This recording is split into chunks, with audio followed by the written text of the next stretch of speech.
Hello, viewers, and welcome to the latest episode of the Huddle. I'm with Aviv Sher, CEO of Codere Online. Aviv, thanks for joining us. Yes, thank you for having me. Yeah, it's a pleasure to have you on. Looking forward to discussing the company with you, recent Q3 performance. But a good place to start, I think, is with your role as the CEO. Could you tell us a little bit about maybe your a brief background, but also your role and your time with Codere so far? Okay, so basically, I'm the CEO of the company for the past 8 to 9 months, since March. I've joined Codere, not Codere Online, around 5 years ago as the COO. Codere Group started the digital project seriously around 2019.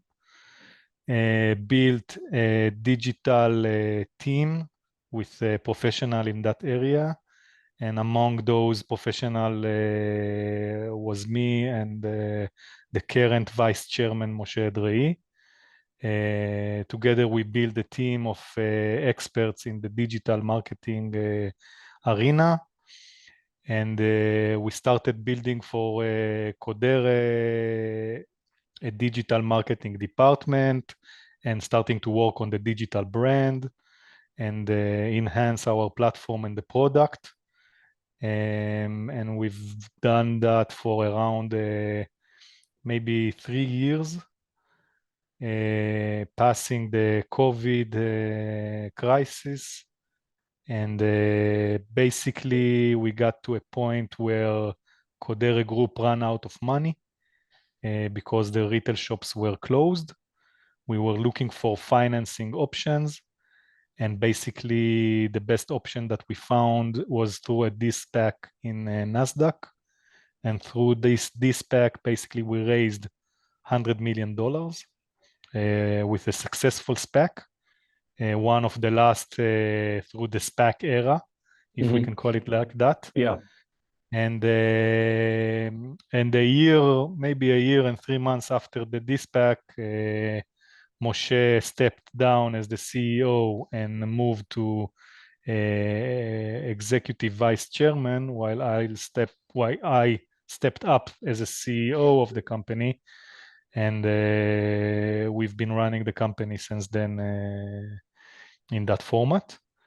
But in terms of the results, during the roadshow, it's important to say, and we are now repeating it, that during the roadshow, we more or less showed the numbers that we are meeting right now, which we consider a big achievement also on the macro level, because we don't know any other SPAC that was able to deliver like we delivered the results so far. So this is the short history of Codere Online and Codere Group digital marketing. Prior to that, I was a founding team member of NeoGames. I was the first employee there and founded NeoGames, and then I was 9 years CEO of a company called Prime Gaming that has several brands in UK, still operating. So overall, I think more than 17 or 18 years already in the digital gambling, iGaming arena. As an executive and now as a CEO, this extraordinary episode that you talk about in terms of Codere and the funding, that doesn't happen every day. It's not kind of a normal day in the office. How did you kind of going through that? What did you go through personally as an executive, and do you think it's maybe left you actually all the better for the experience? Maybe you have an experience in an area that a lot of people might not face even. Yes, so it's a good question. Actually, it was very, very interesting, and it was a transition period in the world. Previous IPOs or raising funds consisted of a roadshow where you had to go through bankers, physically meet with them, do presentation, travel around the world. But since we've been doing that during the COVID, I think this was an amazing experience because we did everything remotely. We had, I don't know how many meetings, talking over and over again, showing our presentation, explaining our methods, showing our team. So it was very interesting. It was very interesting to see the approach, listen to the questions that people have for our business, basically presenting our business plan over and over again. And I think it was a great challenge to be able to present yourself online and to be able to convince people that you know what you're doing without actually meeting them. Like on a video call, basically on video calls, we raised $100 million, which is, if you think about it now, it's like, it's crazy.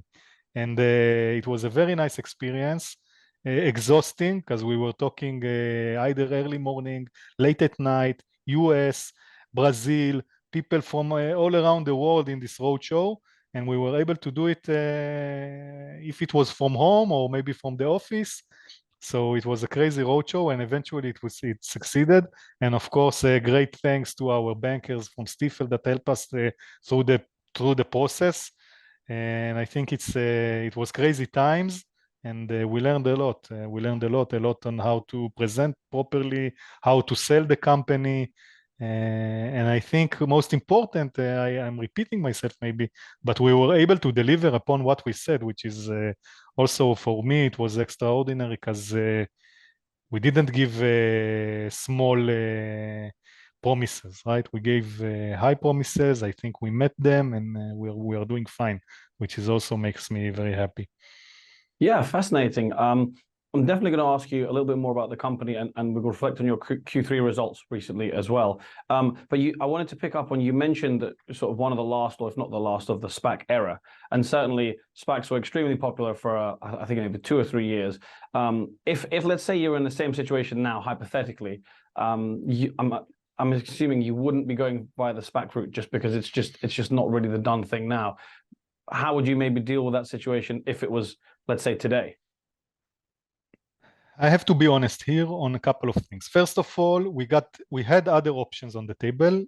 Through the SPAC, we got the best valuation. So maybe if it would come to the table again, maybe we would do the same choice again. I'm not sure. Being a NASDAQ listed company has a lot of costs and a lot of procedures, not necessarily relevant to Codere Online company size. It's crazy to think that me, Facebook, and Google are working through the same regulation.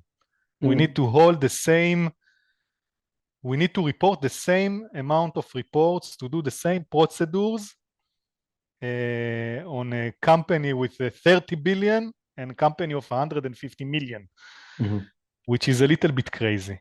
So I'm not, if today I would present it with the same valuation, the same money, but still stay private company, I would take that because it would be cheaper in terms of how to hold the company.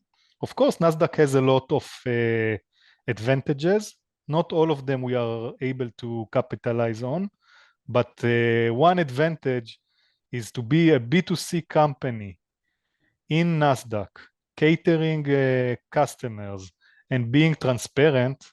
I think it's a big plus. Not a lot of companies are able to do that. For sure, we are the only LATAM facing, or maybe we are and Rush Street are the only LATAM facing companies that are public in NASDAQ New York, that are super transparent, so you can see everything that we are doing.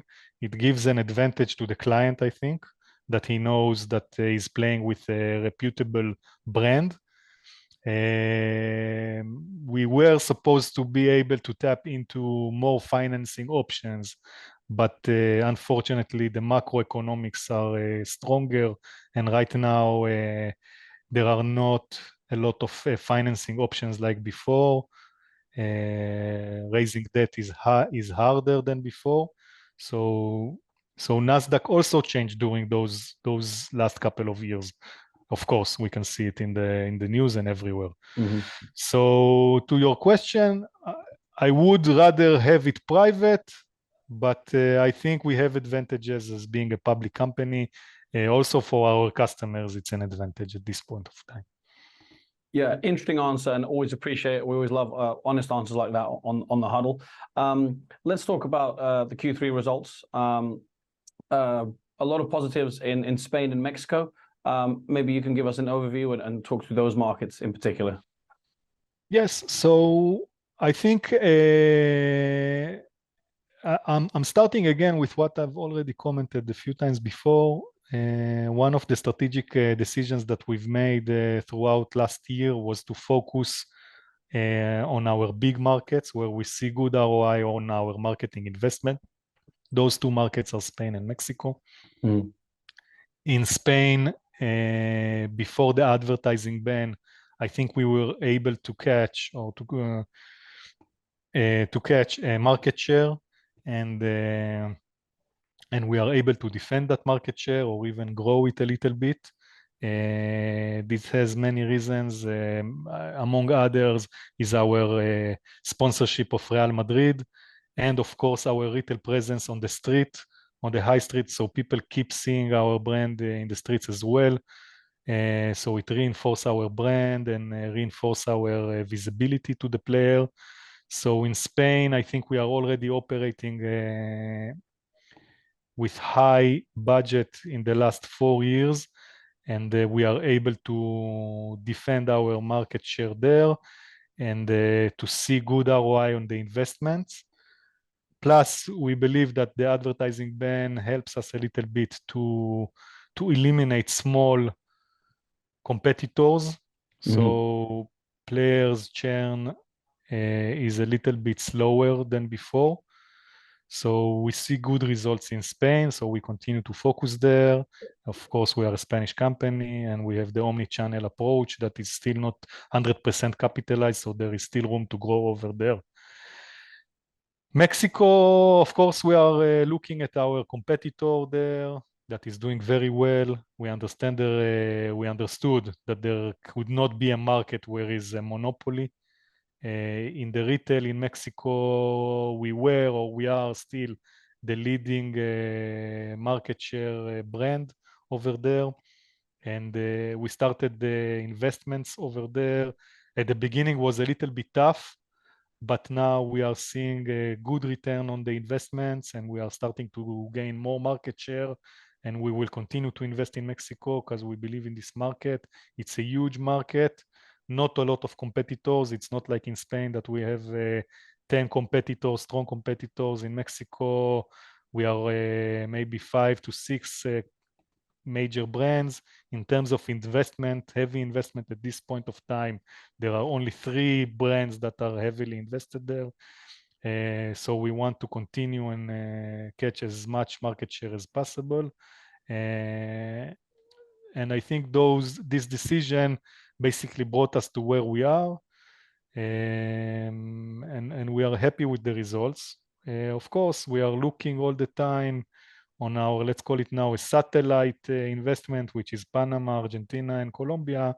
And we are looking for an opportunity there, or when we start seeing our investments coming back, on how to grow those markets. That's a good segue into what I was going to ask next. Obviously, as you say, the other markets in Q3, Panama and I believe Buenos Aires were marked into the other category. I guess what you touched on it a little bit there. What kind of growth are you looking for in those markets? And obviously, Colombia, a smaller part of your revenue, but that actually did go down year on year. So just wanted to ask, kind of, what were the factors behind that? Okay, first of all, we reduced a lot the marketing investment in Colombia since we started. Second, the Colombian market, we still didn't manage to crack it. There is a lot of competition there, a lot of players with a lot of money, a lot of investments. And on the other hand, we are not seeing the player value needed in order to justify higher investment, not like we see in Spain and Mexico. So when we analyze it, it's very hard to justify a strong investment currently in Colombia, because I think we didn't manage to to solve the problem there, right? We don't know exactly the problem, but we are not able to generate the revenues that we thought that we will be able to generate. And the competition is hard, and the media prices are high. So like the market environment there for we are a small competitor there, is a little bit hostile still. So what we are trying to do in Colombia is to stabilize the market, to work on the product, to be able to work on the retention and on our clients, which we like, and they are very loyal to us. But we need to enhance this pool of players, and we are working towards that. But we are not doing it in putting heavy investment but we are working on that from the other side of improving the product, improving our service, trying to be a little bit different than our competitors there. Over there, the market is being ruled by three big brands at this moment. Two of them are very big brands with heavy investment there. So we think Colombia, if we are able in the next maybe year to stabilize it, then on 2025 we will be able to go back to investing and trying to do what we've done in the other markets. But until then, we will try to keep it as an asset, as a break-even operation, maybe small losing operation, so we can go back there when we are stronger. Panama is a small market. I think we are doing fine. Maybe we can do a little bit better, but we see the investments in Mexico and Spain better than in Panama. So Panama, it's not exactly the same situation as Colombia, but also since it's a small market, we do it slowly. We do it a little bit slower than the other markets. The interesting market out of those three is Argentina. Because in Argentina, Codere Group has a strong presence in the province. We are waiting to get a province license from the province of Buenos Aires. It's something that we are working in the past year. If we are able to obtain a license, then Argentina will probably be the third biggest market for us. And if not, we will need to treat it same as we're treating Colombia and Panama, and wait for the right moment for us to invest more in the city and in other provinces that we are acquiring license there, and maybe revisit later with the now administration changes in Argentina, revisit the province. For us, the province license is the key. Without the province license, we will not be able to grow the market as we thought, and we will need to look for other solutions on that. Yeah, I'm definitely getting a sense of sustainability in the approach, and moving forward, looking ahead, is that going to continue to be the plan in the sense that you're going to focus on those key markets? Because I guess there's two schools of thought. One is certain operators in the industry diversify as much as they can. Maybe they spread themselves too thin, who knows? But that doesn't seem to be the aim here. Yes, you have to understand that eventually we are not a rich company, right? We don't have infinite resources. We always have in mind our investors. Our investors are looking for ROI. We are looking for our ROI. We are looking to create a good business. It's not a super growth business. I don't know, let's compare it to whatever, Tesla, that loses a lot of hundreds of millions or billions of dollars, and then later will capitalize on that. No, we are not able to do that. We had a 5-year business plan. We are now entering year 3, where we said we will be on a break-even or a positive EBITDA position. We want to deliver that. We are on the path to deliver that. We think we will be able to do that. So we are working maybe very conservative with a strong business approach than a growth approach, and keeping the money and treating it like a proper business and not like a growth business. On the other side, you see that the market, in terms of multipliers and other KPIs that the market should give us, is not giving us that. So for us, it's more important to keep the business than look for a multiplier that doesn't currently exist. So this is our approach. We have almost 300 employees to take care of. We have our investors to give them the ROI, and we will meet our targets. And eventually, if we will get to what we are projecting in the future, I think the company will get a very good valuation. We think so. Yeah. So we concentrate on making the business, as a real business. Yeah, that definitely maps out the long term. One final question from me, looking ahead still, but maybe a little bit shorter term, because we're speaking towards the end of 2023 here. For 2024, I'm sure you've outlined some goals already. You would have talked about goals in your Q3, but what are the most immediate priorities for you guys heading into the new year?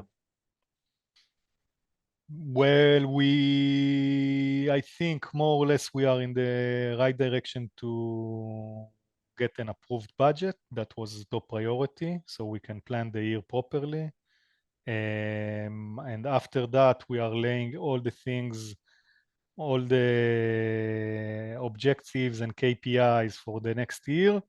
And the main goal is to become cash flow positive with positive EBITDA. So this is what we are aiming for. This is how we plan our media acquisition, retention. All the teams are now working hard to plan next year. Christmas is coming, so we don't have a lot of time. But we are very close. We are very close to that, and I think this will be our main goal. And I think, like in the past, we will deliver upon our word. Well, Aviv, thank you very much for your time and speaking with me. Really enjoyed learning more about the company and your goals. And best of luck with everything with Christmas and the new year ahead.